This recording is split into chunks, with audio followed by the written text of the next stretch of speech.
बाबा रामदेव के पतंजलि योग पीठ ही नहीं बल्कि डालमिया ग्रुप की कंपनी ने भी कोविड-19 की आयुर्वेदिक दवा के क्लिनिकल ट्रायल की बात कही है।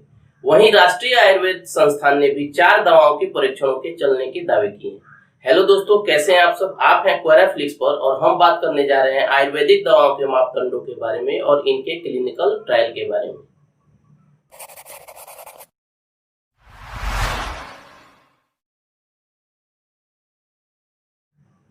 कोरोना वायरस संक्रमण जब से वैश्विक महामारी का रूप धारण कर चुका है, तब से दुनिया भर में कई किस्म की दवाओं और वैक्सीन के लिए प्रयोग चल रहे हैं, तो कहीं क्लिनिकल ट्रायल। इस बीच जून में पतंजलि समेत कुछ संस्थानों ने दावा किया कि कोविड-19 के लिए आयुर्वेदिक दवा खोजी गई और क्लिनिकल ट्रायल्स हो रहे हैं। जानना दिलचस्प है कि सदियों पुरानी चिकित्सा पद्धति यानी आयुर्वेदिक दवाओं के मामले में क्लिनिकल ट्रायल्स और दवाएं बनाने व लॉन्च करने के संबंध में क्या नियम कायदे हैं। भारत में आयुष मंत्रालय के तहत दवाओं के विकास, क्वालिटी चेक, प्री क्लिनिकल प्रयोग और क्लिनिकल रिसर्च का काम कई स्तरों पर किया जाता है। परंपरागत दवाओं के मामले में आयुष के अधीन रिसर्च काउंसिल के अलावा अकादमिक स्तर पर ICMR, CSIR जैसे रिसर्च संस्थानों के साथ ही EMR ग्रांट के तहत भी रिसर्च सहायता दी जाती है। किसी दवा के ट्रायल के लिए अव्वल तो उन लोगों को छांटना होता है जिन पर दवा का प्रयोग किया जाना हो। बात आयुर्वेदिक दवा की हो तो सिर्फ लक्षणों के आधार पर मरीज नहीं छांटे जा सकते। मौसम, वातावरण, मरीजों की पूर्व स्वास्थ्य स्थितियां, परहेज आदि कई चीजों को ध्यान में रखकर प्रयोग में भाग लेने वालों को छांटा जाता है। विशेषज्ञ बताते हैं कि दवा के प्रयोग और पार्टिसिपेंट्स के डिटेल्स को CDRI के साथ साझा कर कोई संस्था अपनी दवा का परीक्षण शुरू कर सकती है। परीक्षण के लिए मंजूरी मिलने के लिए दवा के रेफरेंस यानी दवा के फॉर्मूले के स्रोत भी बताना होते हैं। फिर अप्रूवल के बाद तय समय में परीक्षण किए जाते हैं। आयुष मंत्रालय ने आयुर्वेदिक पद्धति में क्लिनिकल प्रयोगों के लिए जो विस्तृत गाइडलाइंस जारी की हैं, उनके मुताबिक 4 फेज में क्लिनिकल ट्रायल पूरा होता है। इसके बाद क्लिनिकल स्टडी का काम शुरू होता है, यानी ट्रायल के परिणामों को लेकर विस्तार से अध्ययन किया जाता है। ये 4 फेज क्या होते हैं, आइए चलिए जानते हैं।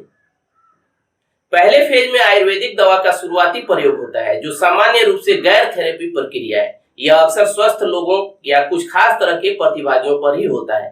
दूसरे फेज के क्लिनिकल ट्रायल में दवा के असर को देखा जाता है और लक्षण या लक्षणों की रोकथाम के साथ ही इस दवा के साइड इफेक्ट्स को भी समझा जाता है। तीसरे फेज के ट्रायल में दवा के थेरेपी संगत लाभ को समझा जाता है। इसी फेज में यह भी तय किया जाता है कि दवा के ट्रायल को भारतीय मरीजों के अलावा भी ट्रायल किया जाना है या नहीं। हाँ तो लाइसेंसिंग अथॉरिटी से मंजूरी लेनी होती है। आखिरी फेज यानी पोस्ट मार्केटिंग ट्रायल में प्रयोग की गई दवा को दूसरी दवाओं के इस्तेमाल के साथ प्रयोग किया जा सकता है। साथ ही लाइसेंसिंग अथॉरिटी दवा के ज्यादा से ज्यादा फायदे जानने के लिए अन्य प्रयोग भी करवा सकती है। क्लिनिकल ट्रायल से पहले किसी बीमारी के लिए दवा के उत्पादन की भी एक प्रक्रिया है। आयुर्वेदिक पद्धति की दवा के विकास संबंधी जनरल गाइडलाइंस के तहत दवा निर्माता को भारतीय आयुर्वेद सूत्र संहिता जैसे किसी ग्रंथ से लीड लेना होती है। ऐसे ग्रंथों में दवा बनाने के हजारों फॉर्मूले दिए गए हैं। यहाँ से दवा बनाने का काम शुरू होता है। हर्बल दवा के बनाने की प्रक्रिया कुछ खास पहलू होते हैं। दवा बनाने में बायो एक्टिव और सिंथेटिक चीजों को अलग करना होता है। दवा को सुरक्षित और कारगर बनाने के तरीके अपनाने होते हैं। नई दवा के सिलसिले में थेरेपी असर के लिए जो चीजें मिलाई जाएं, उनके लिए मंजूरी चाहिए होती है। इसके बाद दवा के क्लिनिकल ट्रायल होते हैं। आयुर्वेद में हर रोग के लिए दवाएं या फिर दवाओं के सूत्र पहले से ही मौजूद हैं। इन्हीं फॉर्मूलों के आधार पर वनस्पतियों या मिश्रणों में फेरबदल कर नई दवाएं बनाई जाती हैं। इसके लिए स्थानीय स्तर पर नियामक या नियंत्रक की मंजूरी लेकर कोई फार्मेसी अपनी दवा का उत्पादन करती है।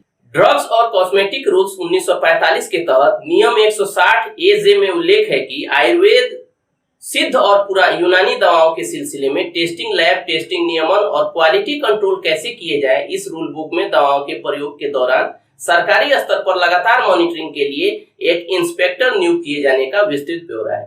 इस पूरे ब्यौरे से साफ है कि आधुनिक चिकित्सा पद्धति यानी अक्सर जो नियम कायदे एलोपैथी दवाओं के संदर्भ में अपनाए जाते हैं, उन्हें ही थोड़े बहुत फेरबदल के साथ आयुर्वेदिक दवाओं के लिए भी लागू किया गया है। हालांकि आयुर्वेद दवाओं को लेकर क्लिनिकल ट्रायल की जरूरत पर ही प्रश्न चिन्ह है।